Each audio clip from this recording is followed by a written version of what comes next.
Hey, folks, they're in Focus of Liberia land. Welcome to our maiden broadcast for In the Crosshairs. I will be your moderator, Jimmy Eastman here, and we will be talking about issues affecting our beloved country and our beloved people. As you know, we're in a new administration, and there are a lot of expectations right now.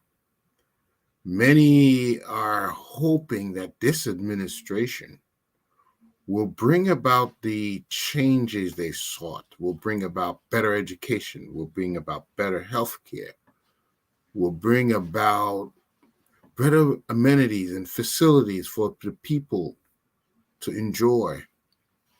We've come from a period where there was a lot of devastation.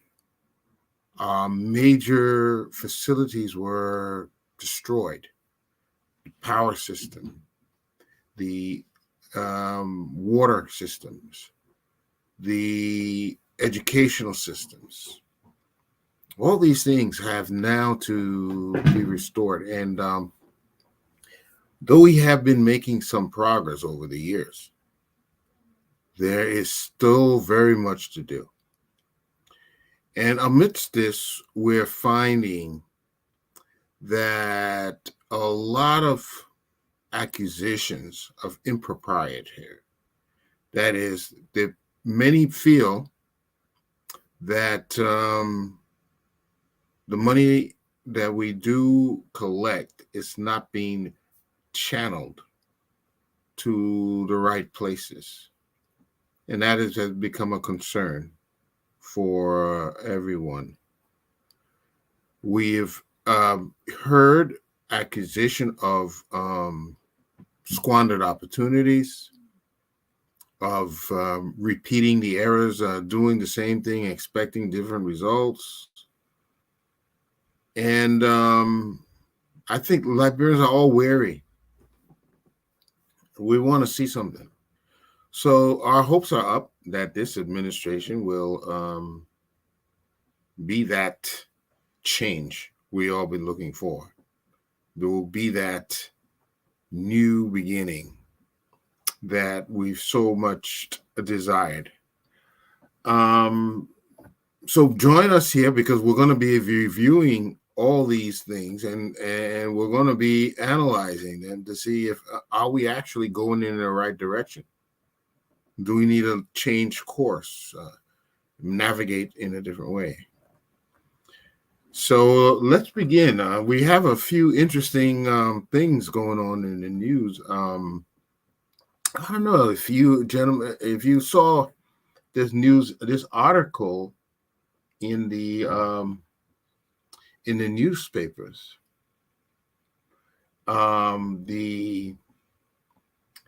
There has been accusation that the LRA boss was summoned by the House of Representatives yesterday. Okay, and the conference was that a few days after members of the House threatened to incarcerate the LRA boss, Jala, if he refused to sign a duty-free for 2 cars for each of them. So they invited him to appear before them yesterday to answer questions regarding their request for the duty-free. So according to the law, each year, members of the House of Representatives import 2 cars for free without paying a cent to the government's revenue. But unconfirmed reports indicate that Jala was reneging on doing so. So they invited him to answer questions. But on yesterday's discussion, Jala Jalal did yield, okay, and he apologized for disallowing the privileges of the lawmakers under. So let's look at this thing. Each year, members of the legislature are allowed to import duty-free cars, 2 duty-free cars every year. Now, the duty-free privileges were put in place to allow lawmakers to be able to respond to the charitable needs of their constituents while they serve and remain in place. So they've given this duty-free privilege to import 2 cars every year so they can respond, because this is the whole idea of having the duty-free privileges, to the charitable needs of the constituents. Let's look at that, folks. Is this something we need to look at and re-examine? Do you think this is in place? You see, the question of the legislature, whether they should be afforded privileges, should be based upon if they've adequately provided for the population. Don't you agree? So, and this becomes so complicated. If, first of all, have you done your job? Have you made the constituents better? Have you provided the facilities they need? You see, on one hand, the legislature serves a crucial role in government, in policy making and providing certain privileges may be necessary for them. I agree. However, should these privileges come at the expense of neglecting the needs of the population? And that's where we need to examine. We make the laws, but are they being applied in our best interests? You know, if you look at in many African countries, there is great disparity between the ruling elite and the general population in terms of resources, healthcare, education, and basic necessities. Why should that be? Why should it be that a person we elect to look after our well-being enjoys education, health privileges, and all that, and we don't? And that's why we put them there. Isn't that an irony? That you can leave and go to a foreign country to receive health care? And we've elected you there to make sure that you put in policies that will enable us to receive health care locally. But instead, you now are given privilege that you can go overseas and enjoy healthcare benefits that we have to pay for. There's something not right about that. No. Ideally, the legislature should prioritize our welfare, the welfare of the people, above their own privileges.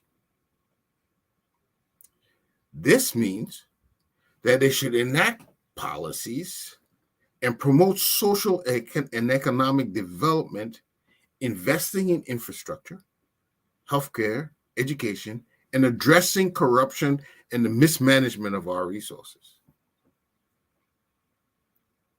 In addition to that, transparency and accountability should be the mechanisms that they put in place to ensure that legislature, as well themselves, are held accountable for their actions. We're not seeing this. In fact, we're not seeing the transparency we desire.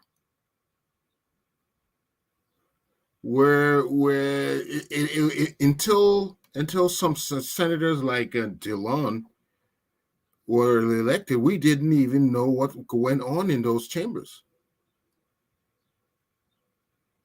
We didn't see how they voted, the discussions, the disruptions we've witnessed. We never knew.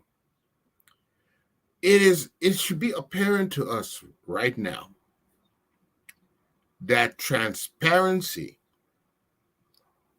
should be one of the key ways we put our public officials in check. And if we should not allow them to block it in any way. In other words, let's or they're all required to declare their assets. We made it necessary. Why did we? We want them to declare their assets so we know by the time they leave what they have and what they came in with and what they have when they're going. We can make sure that it's justifiable. But if they can declare their assets and not disclose, doesn't that defeat the purpose?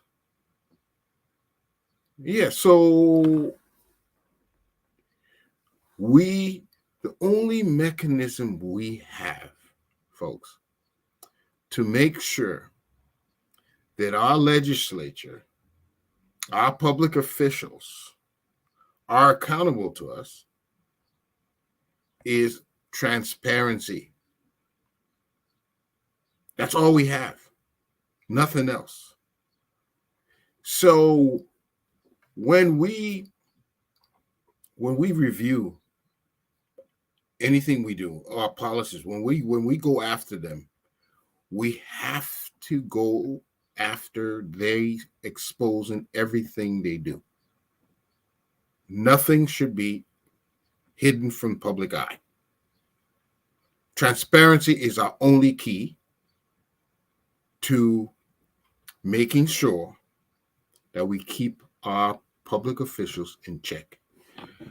I'm going to be joined by our reporters in Liberia. Let's see if I can get them on.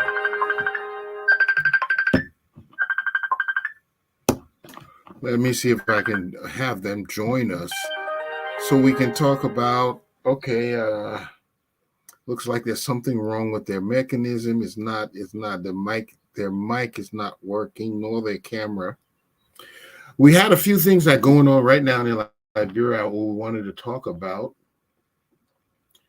And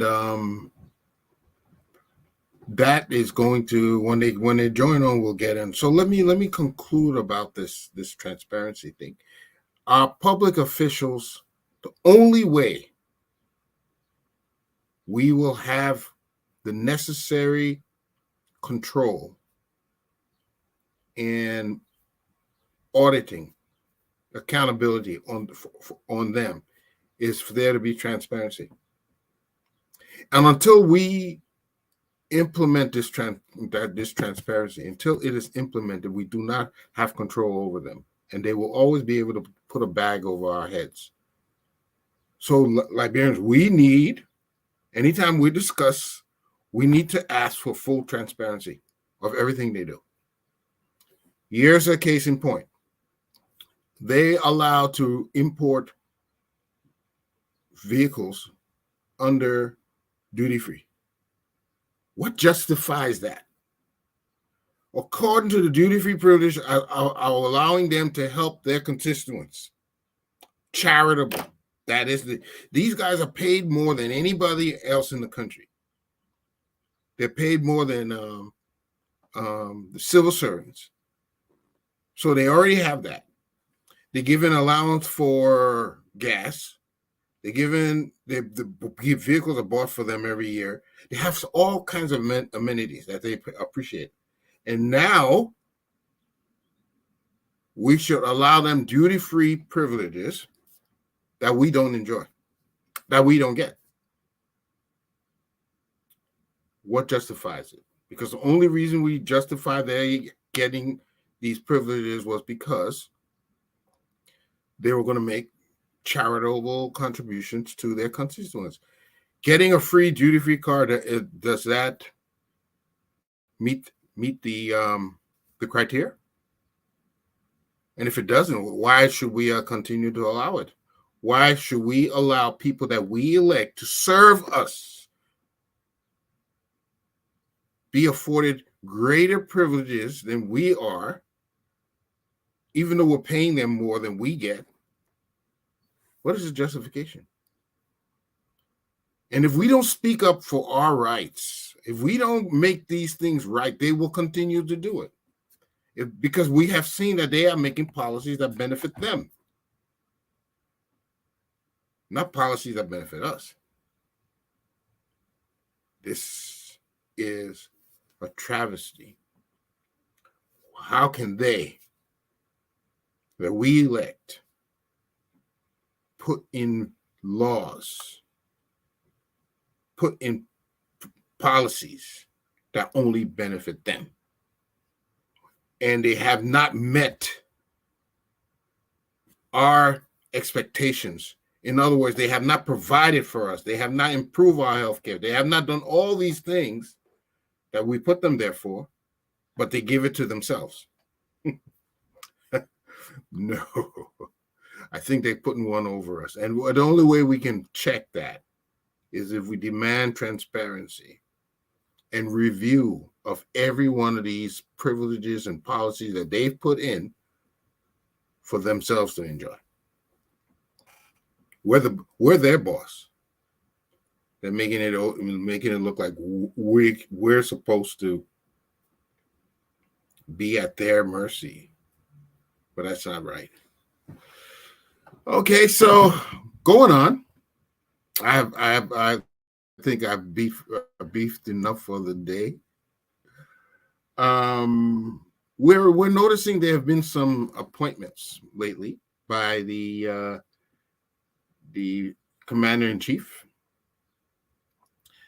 and there's been some controversy with these appointments, and we've been looking at what could possibly cause these controversies. For instance, just the other day,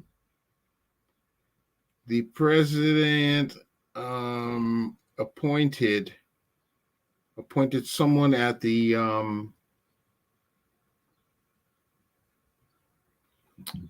Liberian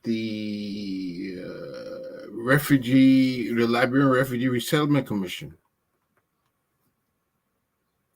And right in the middle of the reading of the names, we saw that the Senate Pro Tem, in the person of Yumbli Kanga Lawrence, it seems that all the names that were supposed to be listed, she stopped on them. She didn't read all of them. It's as if more people are having a say in who is appointed and who is not. So our question is, who's calling the shots? If a list comes from the executive mansion with people being appointed, and then while reading the list, should the Senate Pro Tem be able to, or be allowed to change that list? What's going on? Why is there so much confusion? But more importantly, why is there so much conflict in who's got the power and who should be nominated, who should be appointed? Why is there so much conflict in that? All this should have been done up front, before that list went to be announced, it should have been sanitized. And then by the time the public gets it, by the time the public is aware, they have it properly done. Okay, looks like we're finally getting Monrovia online. Let's see here.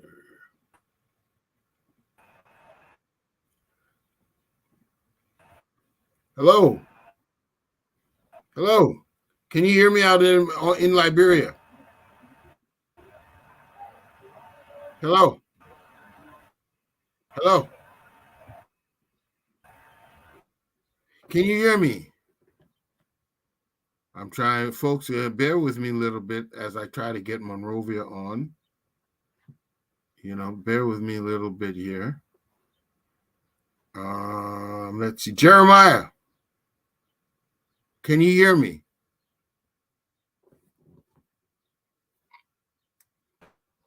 Jeremiah, looks like we're frozen in there. Jeremiah is not responding, so I'm not too sure. Let's wait until he gets it together, and we'll add him on. I think there's some issue he's having over there. So let me continue. So this question about nominating, it's almost as if there's too many hands in the pot, and we don't have a proper direction. The way I see it, once a list leaves the executive mansion, it should have already gone through the scrutiny. I mean, first of all, it should only be going through one channel. In other words, even if people they're getting together and decide who should go there, after they've talked it out and decide who should go there, it should go through maybe the president, the minister of state. The final list go to him, approved by the president, and then sent over. Why are we seeing reversals? Why are we seeing in the middle of the reading of a list, it is being changed? I think we need to get a whole handle on that, because it is really a matter of management and control. We have to make sure that the president is in full control, and all power is given to him and not other people. This is something that has to be arrested. But in the meantime, let me see. Monrovia is trying to get back on. Let me see if I can add them again. No. It still looks. Hello, Moba. Hello. Moba, can you hear me?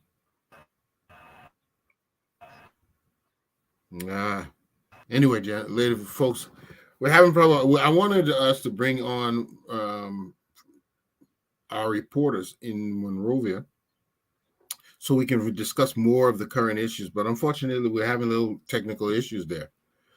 But let's go on with the next issue. So the first thing we talked about, this nomination thing is haywire, and it tells us we may be in trouble if we don't have a single point. We used to call a SPOC, a single point of contact. When it comes to the nomination, it should be only a single point. All nominations made public should come through them, through one point, not several. And we want to see that corrected. We're hoping that is corrected soon enough. Hey, Moba, let me see who's this. Prince. Hello, Prince. Hello, Prince. Yes. Hello, Oh, how you doing? okay. I'm glad we got you on. Hello, can you get me? I'm hearing you. Can you hear me?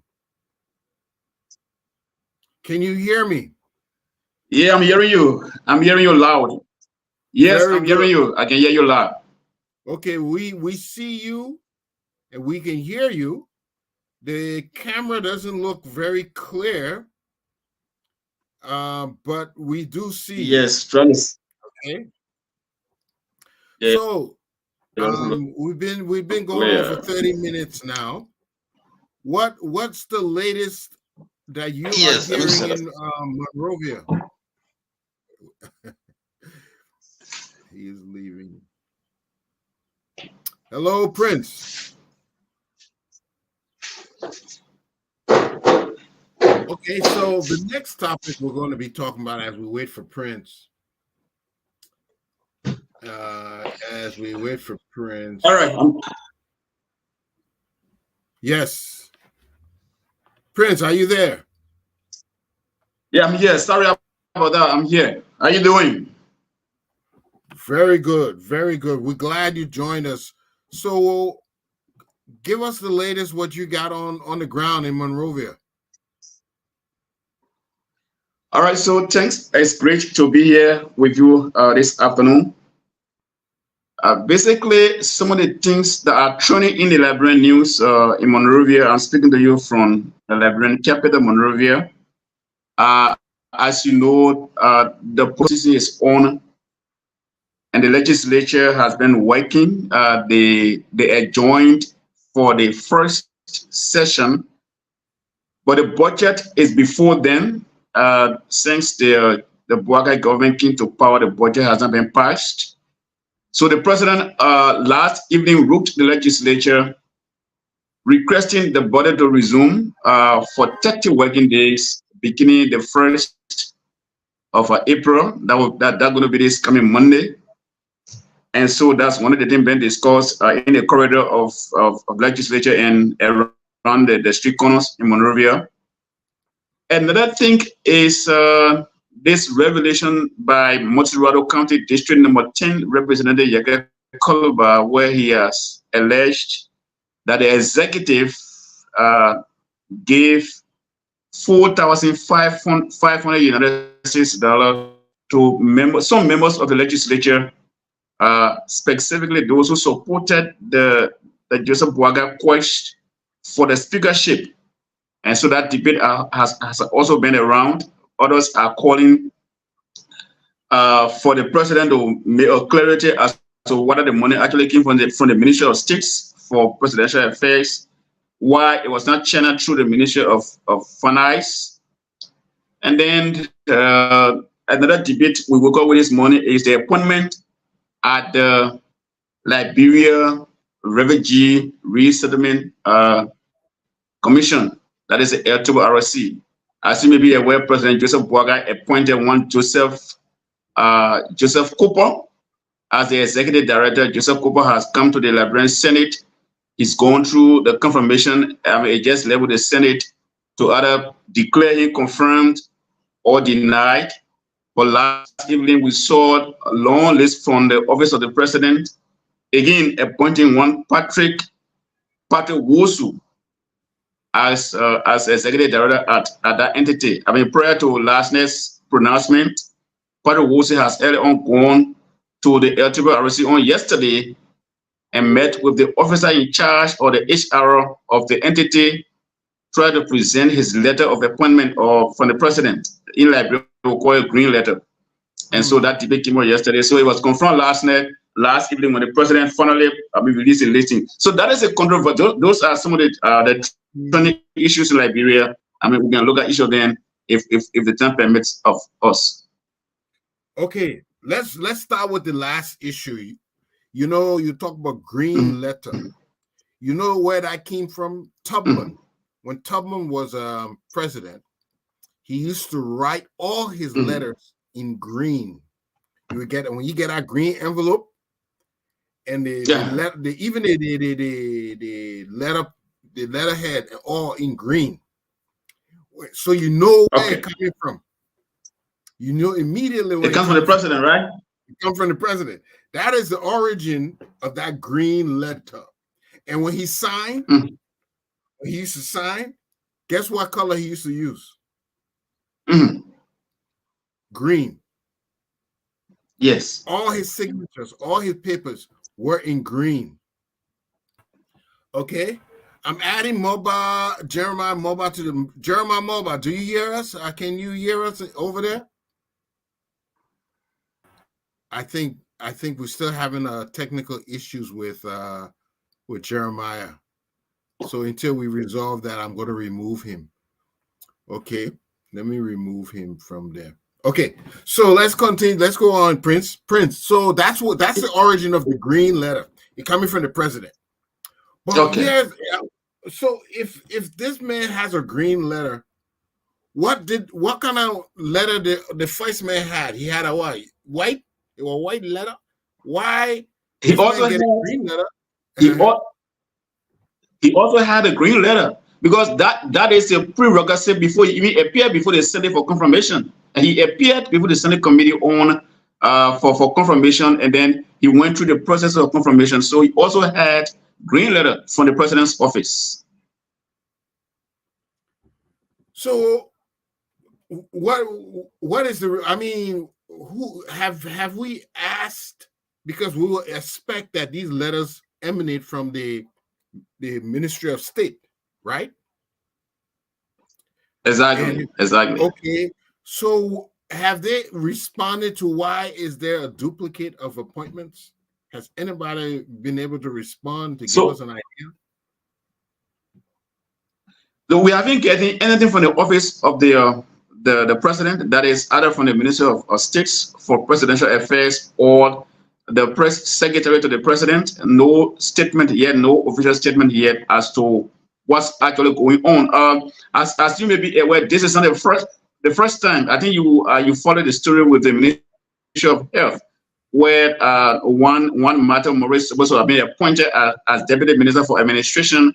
On the other hand, I mean, we are also aware that the president was not even aware that her name was changed. Then the former representative of Nema District 7, Roger Doma, name was announced. And so those are things that are happening within the office of the president. So the debate now is whether or not the president is actually in control of some of the appointments.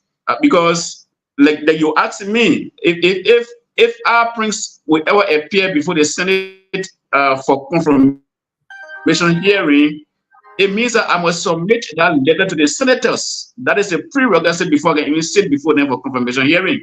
And then Joseph Kopo did exactly that before the Senate, before he went through the processes of confirmation hearing. To our utmost surprise, I mean, another name came on last name, Patrick Woolsey, appointed in the same position with the same green letter. So the question you asked, we have not heard anything from the office of the president. We are yet to hear what the president is going to do in this situation.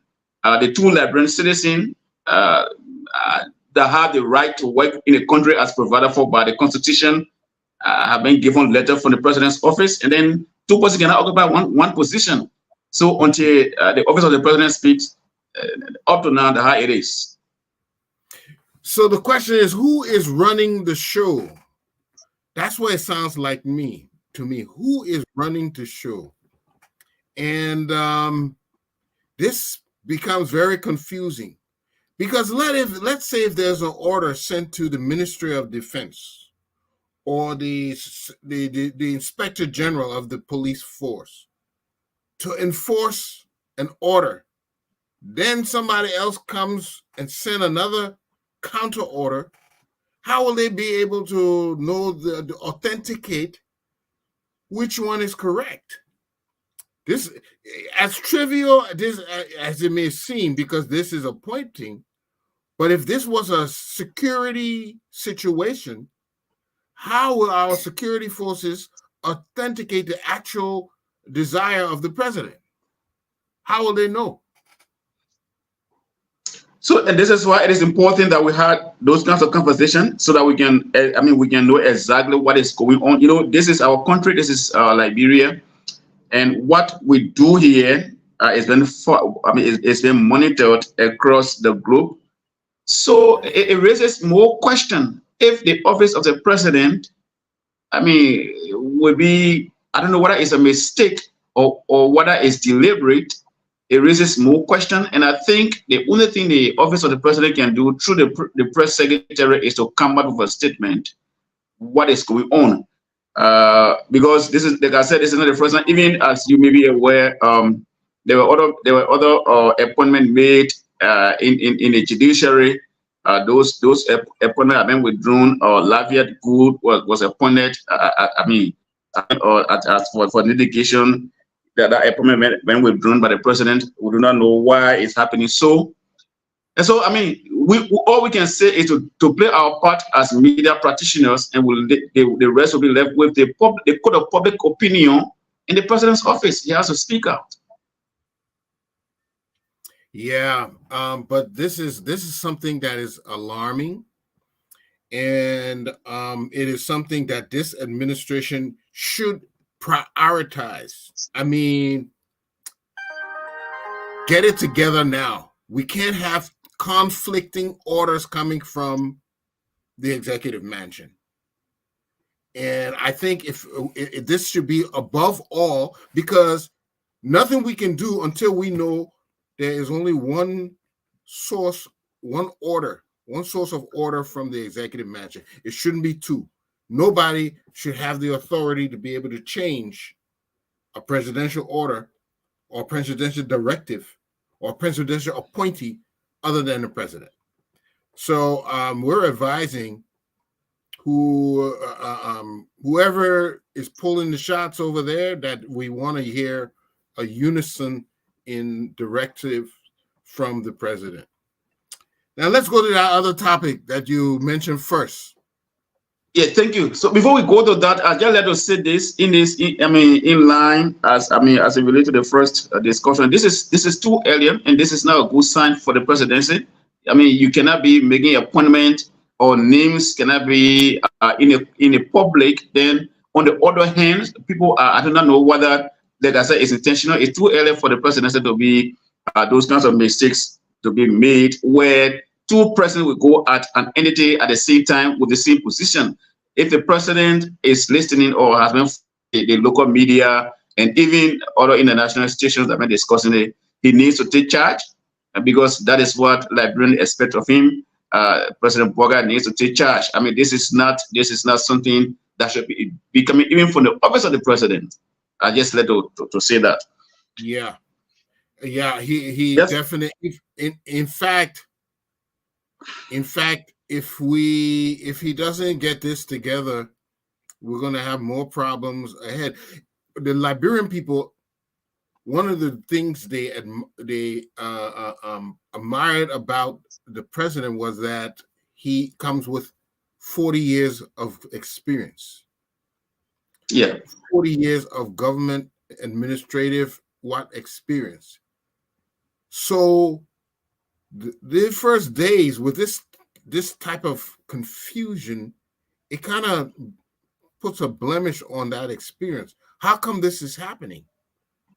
And I would, if I were him, I'd get the press secretary to come up with a statement, so to put all our fears, to allay our fears, so that we know what is going on, and from then on we can have smooth sailing. So do we expect something from the press secretary? And that is what should be expected. And then journalists have tried to reach to the office of the president, the press secretary rather. It is expected that the correction will be made, whether it's actually Patrick Wosi or Joseph Kopo, who has gone through Senate confirmation hearing. That should be made clear to the public as soon as possible. And then again, the question remains: it shouldn't be happening, because the people who have that letter in their possession, is someone who the president has rated.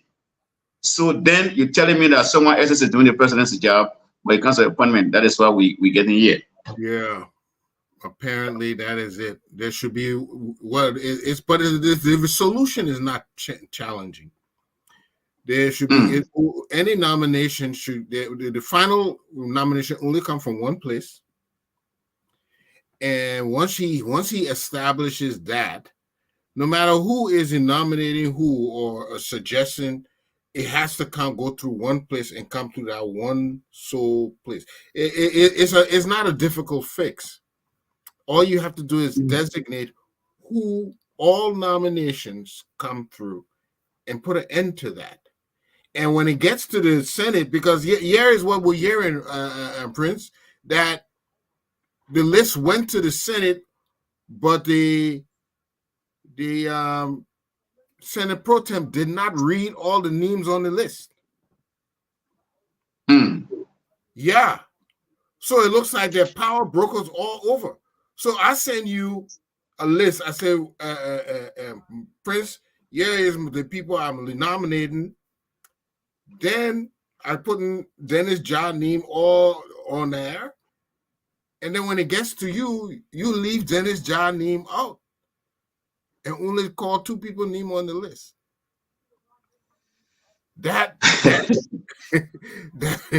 It shows that there's a lot of power brokers in this administration. A lot of people, changing things, and Yes, so that's it. But again, we keep following to see what happens next in this life. So you're asking for the. Also said the president last evening wrote the legislature to resume the session. They adjourned the first quarter of the session. So the communication is before the Speaker of the House of Representatives and also before the pro tempore of the Senate. And so it is expected that as of Monday, the legislature will resume to continue debate on the budget and other national issues that the executive had deemed as a national concern.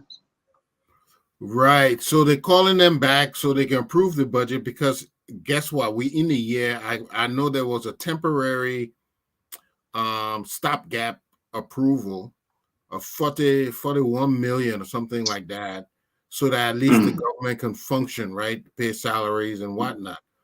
But it's kind of lit in the year we're almost March is almost over.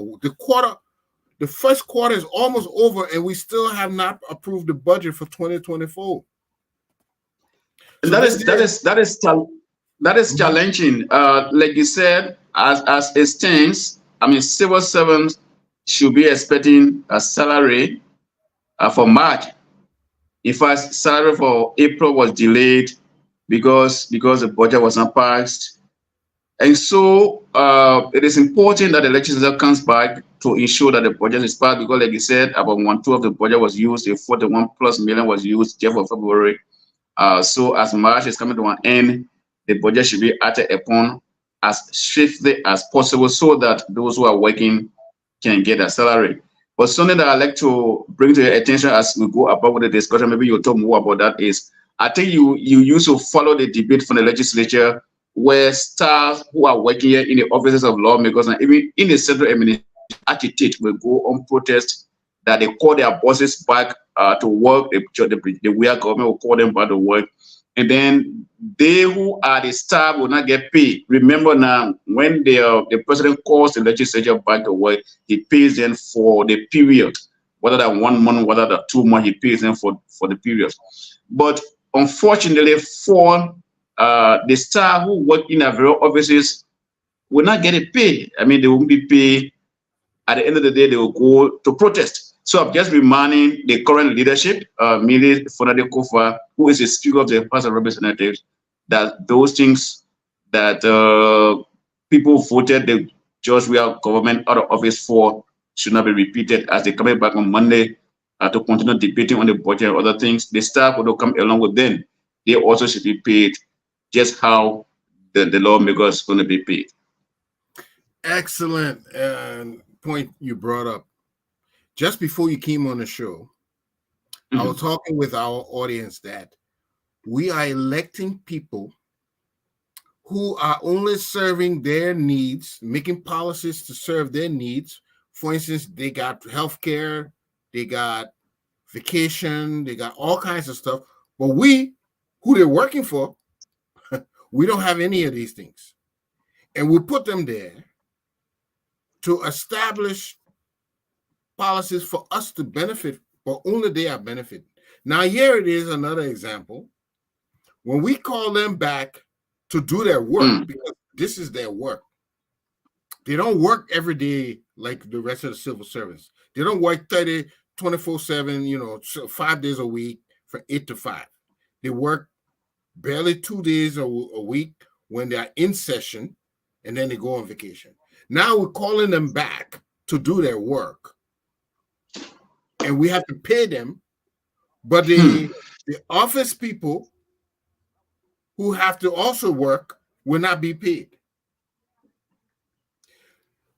How do, on the street, do Liberians ever talk about that these people are getting all the benefits, and we poor citizens who they're working for, we ain't getting nothing? What do people say about those kind of things that go on like that? So that is the Liberian society. It is happening. It actually hurts. And in our country, those things that matter, you not actually see people talking about them. But the ones that do not actually matter to us, that's why you will see us elevating. But those are debates that should be elevated. Because, how do you? Each lawmaker is supposed to have 15 to 16% working in their offices. Each lawmaker has 15 to 16% employed in his or her office. Okay? And those people are there to come to the office every other day when you come to work. Then the law says when the president calls you by, he pays you. Then you work, and then those who are resource officers, chief of staff, security drivers, you take the monthly salary for the people you work for, and you forget about them. And those debates are not in the public. Those things are not being discussed at a very attaché shop, in the lecture centers. Except we discuss ordinary politics. That is a problem. Another thing you need to look at there, Mr. Ismail, is that the lawmakers, right? They have the chief of staff in Liberia, called the chief of office staff. That person is the next in line to the lawmaker. It almost looks like a deputy minister to a minister, deputy minister to a minister, to a minister proper. Now, the chief of staff is making a little over $500, or a little below $500, right? The lawmakers is making almost $10,000. See the disparity there, and they do nothing about it. They have cars that are AC, air conditioned. The chief of staff doesn't have a car. It's a normal thing in the society. People move on. Nobody talks about it. In fact, they can order duty-free cars. Just the other day, duty-free of vehicle. They got health insurance. The employees do not have it. It's a normal thing for them. And those are the employees who can be in the core when they are campaigning for those positions. Oh, yeah. They do not go home. The lawmaker leaves the office. They take all the bullets for them. And when you win and get the position, you have medical, you got health benefits. You are entitled to travel to other Liberia for medication. Then when the star is sick, he goes to JFK where there's no medication. Yeah. We used to call it monkey work, baboon draw. I remember what it said, monkey work, baboon draw. High looking. So that is it. So I don't know what's your own idea about the budget debate. What do you think? The budget has been out there since the president, the office of the president, through the Ministry of Finance, submitted it to the speaker. But as they coming back for the debate, that's where we should be key on to see exactly how they're going to do the shape as per the apportioning of what the executive thinks, already people are start complaining that the budget, especially for the legislature, their budget was slashed, and then that's something that is not actually going down well with them. So we do not know what the debate will be like when they resume on Monday. Here's my take on this budget. I'm going to give the administration a pass, the current administration a pass here, because they haven't been in office. So before you can make projections about your revenues you're going to receive, and before you can make an impact on these things, you have to put in policies, you have to put in different measures and mechanisms to increase or decrease revenue intake. And they haven't had that chance to do that yet. So whatever budget they're going to come up with is going to be based upon the existing policies, the things that the CDC government left. And they're going to only say, well, given how much mining activity going on in the country, given how much revenue was collected last year, given, all these things we project, but it is not their doing. They're just trying to make a projection of what they have seen and what they expect. Yeah. Okay. But I saw them doing some reductions, like you say. Now, before you start crossing all line items and reducing, usually you need some justification to do that. So I'm not sure what is the justification to reducing the speaker money in half, or the various. I hear some of the budget for the presidential office also was reduced. I mean, it's good that they are trying to send the money to a better place, but how do you go about knowing what to reduce when you don't have historical and data to inform your decision? How will you know? For instance, how I know I need to cut. I heard of, for instance, the LU budget. Right now we have higher education is free, right? Yeah. Free higher education. Okay. But before, when you make a provision like that, when you say we're going to have free higher education, what policies have you put in place to drive funds for free education? Where the money is going to come from, in other words. So if you haven't put those policies in place, where are you going to get the money from? Where are you? So this whole budget thing, it's right now, whatever we get is it's really not going to be a UP budget. It's going to be a UP projected budget based on CDC policies, and so this year is going to be a rough year, to say the least. It's going to be rough because the way you can make projections until you have the data you need to do it. But it's good that they pass it because the government needs to function. So we want to see it passing, but I'm not in favor of paying legislators money to come back to do the work they have to do. We are already, we say we're already strapped. We already need austerity measures to save. Then why are we paying them to do the work they're supposed to do? Why are we paying them? Someone said because when the Constitution Article 32B, that's it. When the Constitution provide for them to go for break. Yes. So once the lawmakers and you want them to do job for you, you have to pay them. That is why. That is what in the law. I agree with that, Prince. That is beautiful. That's in the law. I agree with it. But now the lawmakers, knowing very well that we don't have money, they have to take their responsibility as patriots, as people who love the country, knowing very well your country doesn't have money. They're going to say, you know what? And you're supposed to pay us because, but right now, because I know you don't have money, we waive it. We'll come back and you don't pay us. That is the leadership we expect from them. But if we don't see that leadership and they know very, it's just like you mom pa. You know your mom been struggling. She sell her liquor bowl to feed you to go to school.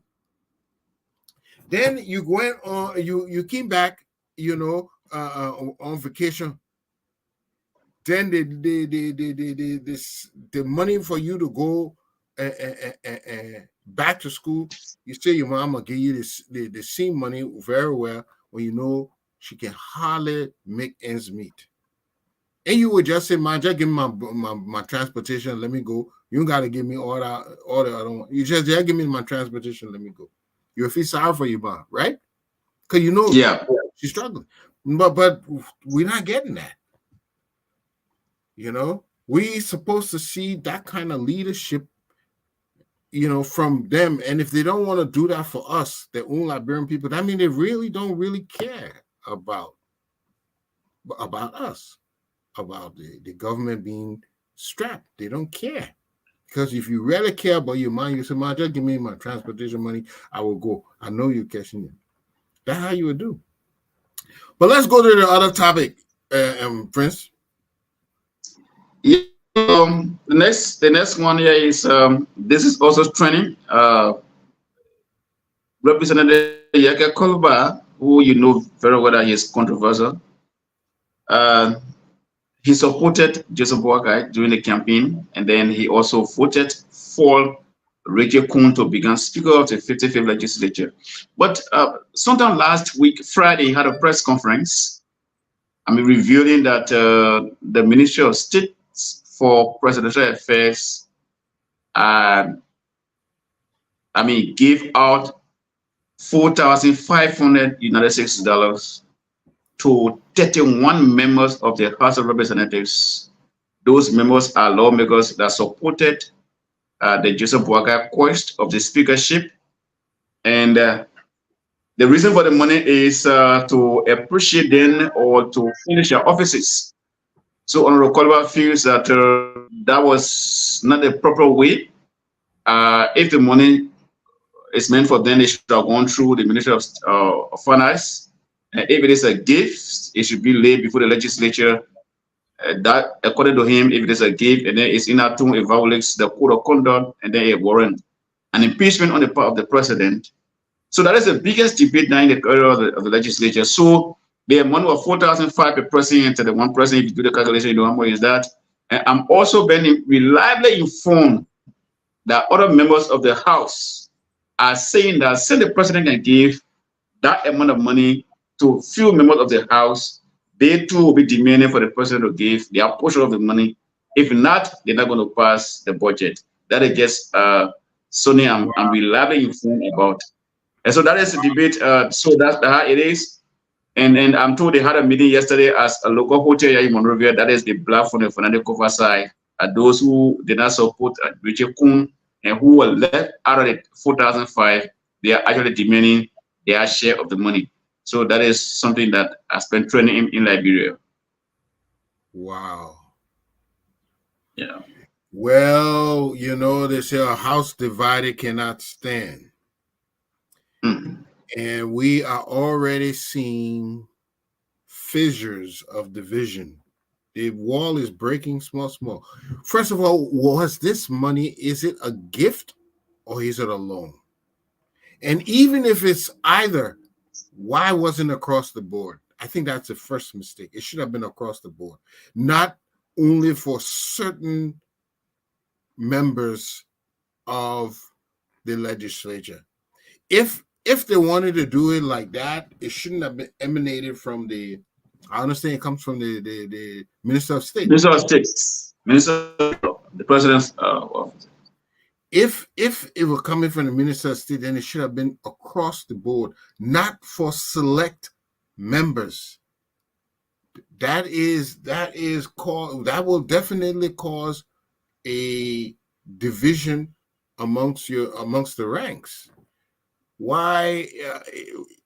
I don't. Some people argue it's a loan. Okay, if it's a loan, why are you only giving certain people the loan? Oh, because they thought it was. Oh, it is not a loan. I mean, we are journalists. We follow. It is not a loan. It's a good note that were given to them. Then you will take a good note to a Lebanese store here. There's a Lebanese store, so it called J-Mart. Yeah, on and then J-Mart, on Rana Street. And then J-Mart will give you the items, the value of that good note. So it's not a loan. And many others, when they got what is on the coupon. Okay, so if it's not a loan, so it's a gift. It's a gift. So why are you giving only certain people the gift? Because they what? Because they voted the way you wanted it. Because they voted your interest. Because they supported your interest during the speaker election. And then they gave it to Yeke, who exposed it. Correct? Exposed everything. Yeah. Yeke we see is share. If he had a press conference. Very good. Well, I think we should tell Yeke thank you, because we would not have known about this, right? Yeah. And this is one of the things we talk. We don't have enough transparency to keep our representatives and leaders in check. The only way you can keep your leaders in check is everything they do, you know about it. We need transparency. So we appreciate Yeke for exposing this, but why? And this, it always comes to me, the reason why would you do this? Would you do this if you in the shoe? If you told the people to vote for Kun, then you will come back and you will get them some money, unless you promised them before, right? Would you do that if that were you, Prince? I mean, I won't do that. I will not do that. And I think what the president meant, or what the guys meant, was to get something in return, or in exchange of what they did for the president at the time. But the channel was very wrong. Government is very big, very, very big. If you want to get money from the executive, there are other channels you can use. There are other ways you can use that you cannot even come to the public. Mm-hmm. But we see the ministry of states, and then the coupon or good note is signed either by the minister himself, and then you take it to a Lebanese store. That is just against it's against the kind of channel that, because you can't, the president's office cannot get that kind of money out. Exactly. Broadly like that, you can't do that. Yeah. So I will not do that. I will never do that. So why would the presidential office? This is against all kinds of ethics. Yeah. We can clearly see it. And for people who are experienced in administration, and they are making all these blunders so soon in the administration, you kind of wonder what is really going on, What is really going on? Has the speaker made any comment on this? Because apparently he is involved here. He's the target of this whole block, right? Has he said anything? Has Fonati Kofa come up with any statement? No, Fonati hasn't said anything yet. I don't think he will say anything because if he says anything, others will talk for him, like yesterday on the local radio. Others who supported him, like Jason Sibu, who is the current chair of Waste, Means and Finance, and other lawmakers that supported Fonati, score on the radio yesterday to make their points. And then they had views that they're going to discuss at the level of the House of Representatives. Others felt that way. Others also felt that that was violation of the code of conduct. Yeah. And some of them said we're going to initiate an impeachment bill against the president. So it was a diverse view about it. So Fonati, as a head of the legislature, the House, I don't think he will say anything, but it's also good to reach out to him to actually hear his side. How does it make of it? Yeah.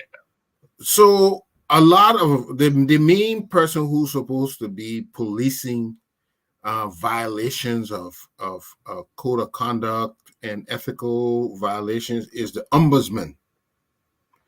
Yeah, I heard that there was word of an appointment for the ombudsman for the government. Did you get that person name?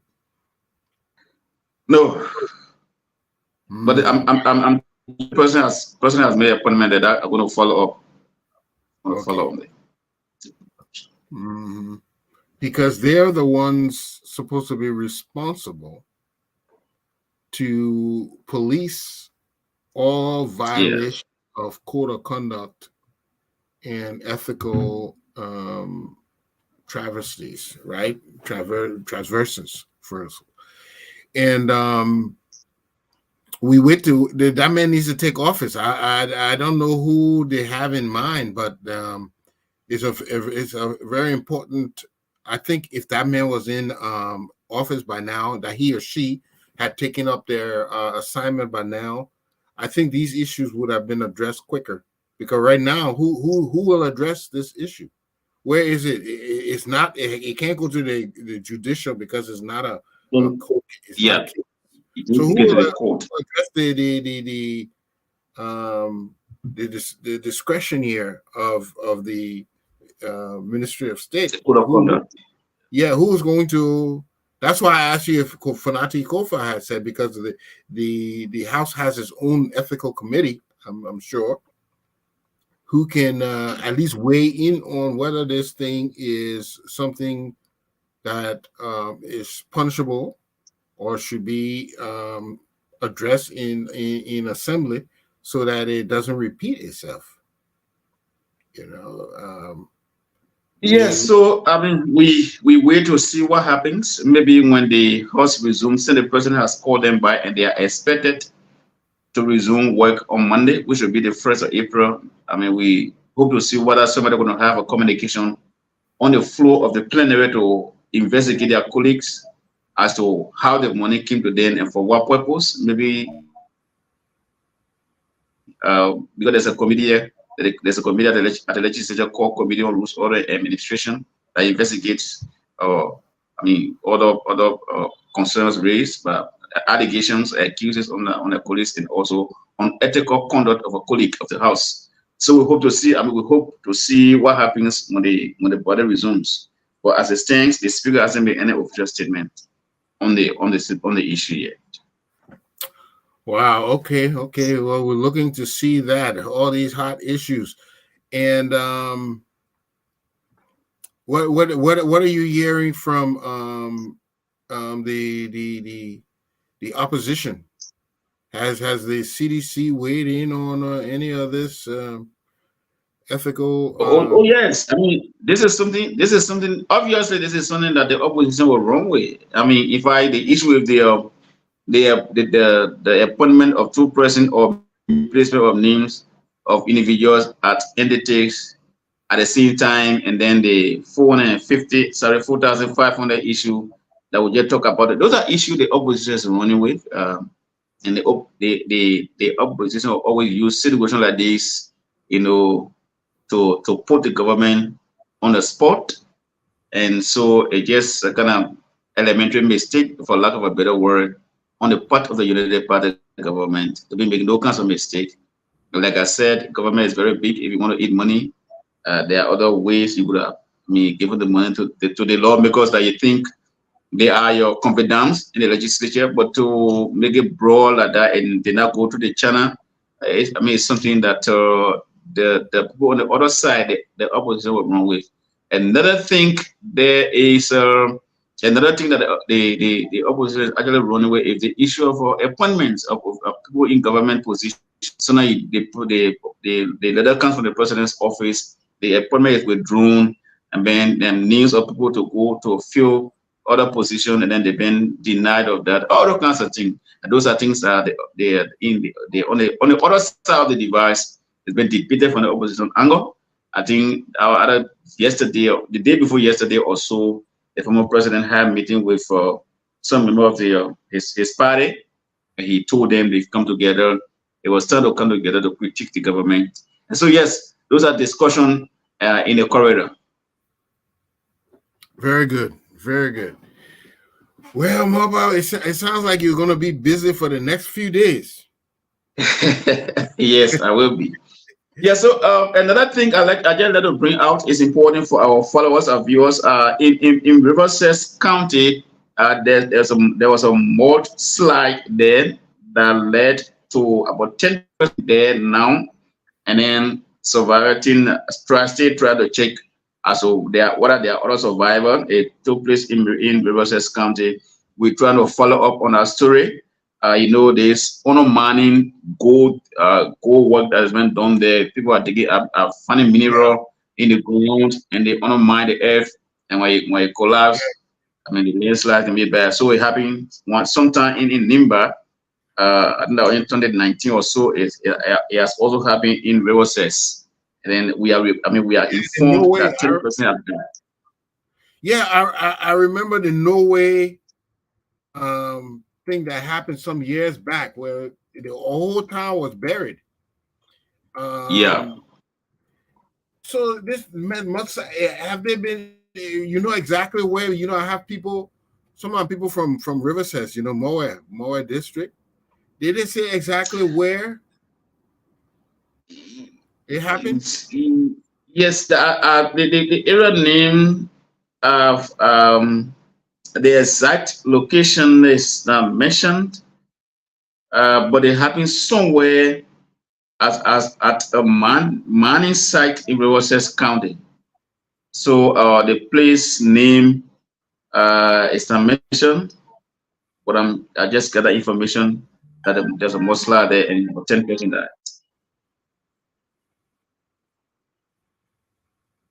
Yeah. We have been warned about this. I think from Patrick Sudu once upon a couple of years ago mentioned the threat of mudslides in the country. And I'm trying to do the research here to find out with more details about this. But I'm sure you'll be bringing us. Well, did you hear anything about loss of life? Did anybody, unfortunately, lose their lives because of this? Yes. About 10% died, and then they stay searching as to whether there are others in the mud. But as it stands, 10 deaths reported. Wow. 10 people losing their lives. 10 people. That, when you're doing that sort of work, mining and excavation, there is a certain way you should do it to prevent mudslides and stuff. And if you do not follow the guidelines, you can be there's supposed to be a special fine that whoever the company is supposed to be liable to that. Okay.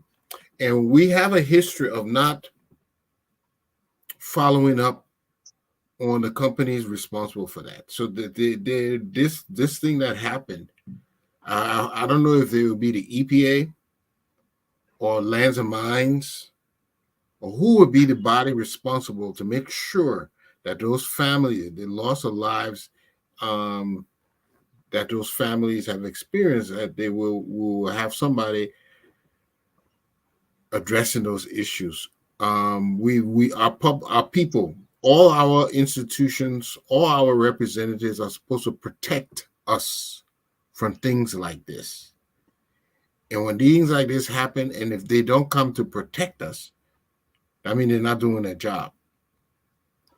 So I hope we hear this thing happened today or yesterday. I think it happened yesterday. Okay. I hope we hear from either the EPA or the Lands and Mine Authority very, very soon.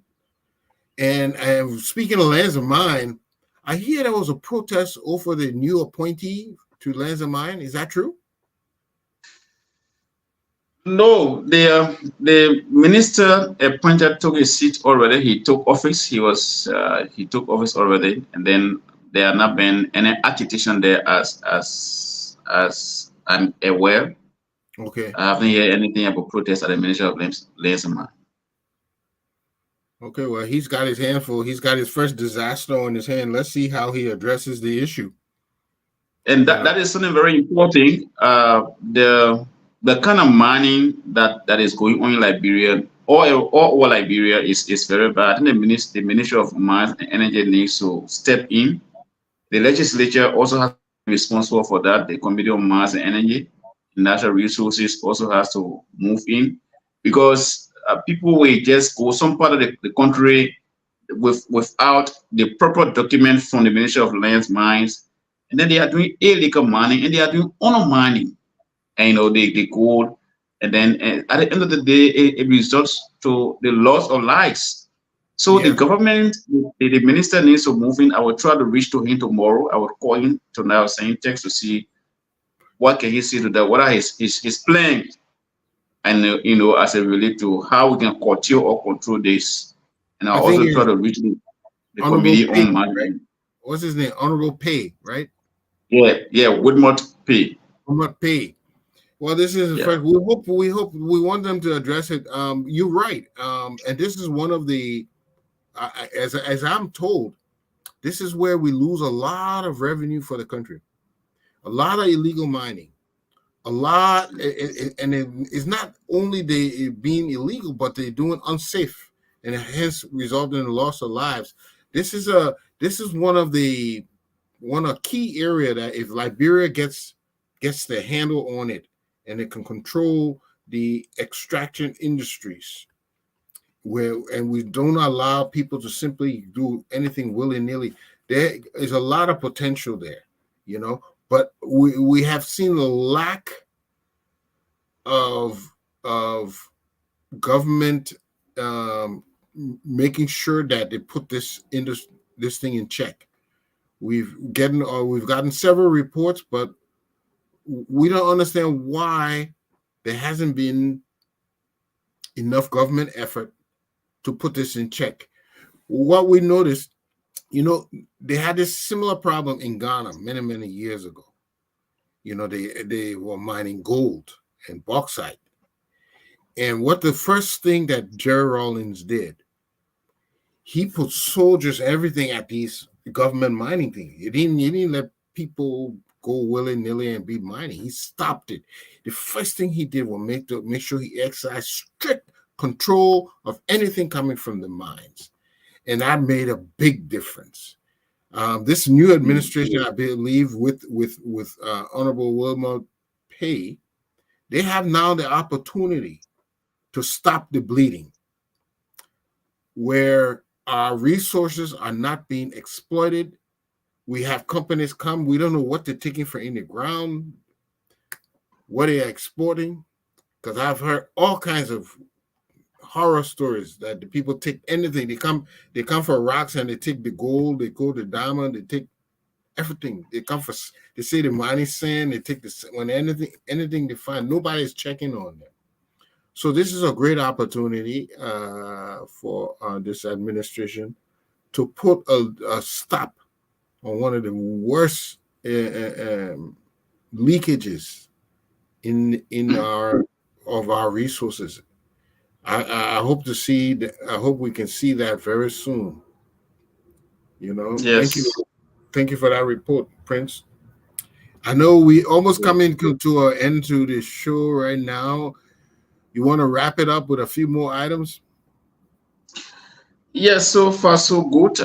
We are always here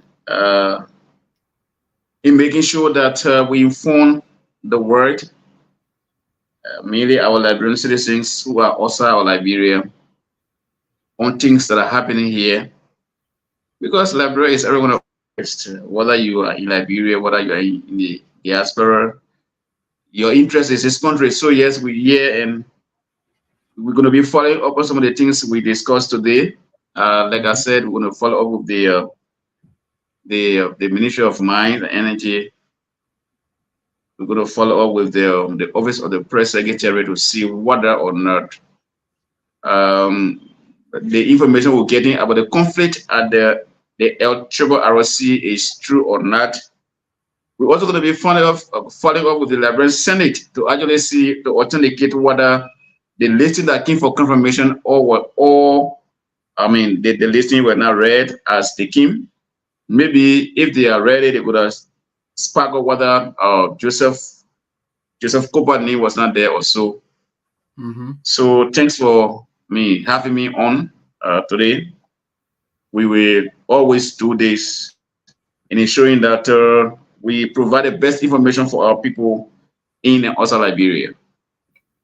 Thank you. And ladies and gentlemen, before I let you go, I just want to let you know that one of the key problems in our country is the electricity and energy. Energy is pivotal for any kind of economic development. And this is what we see now going on in the country. The place is dark for days and days and days. Businessmen can't do their work. Students can't go to school. They can't study at night. And all these things are pivotal on electricity. So tomorrow we're going to have Christopher Neal, a former managing director for the Liberia Electricity Corporation, my former boss. We're going to be speaking to the energy issues in Liberia and how they can be addressed. It is key. Energy, we can't start. We talk about one of the things of the arrest agenda is educating techs, young people to go to be into science and technology and to information science. You cannot do it without electricity. You need energy. Energy is pivotal. So we're going to go in depth discussion about how the energy situation in Liberia and how it can best be addressed. I hope that you join us tomorrow. Don't miss it. It is going to be tomorrow at 7 p.m. Chris Neer and myself and Dennis Dow will be here to address the energy crisis in Liberia. With that, we say thank you for joining us today. We'll be coming here every Tuesday to discuss the issues.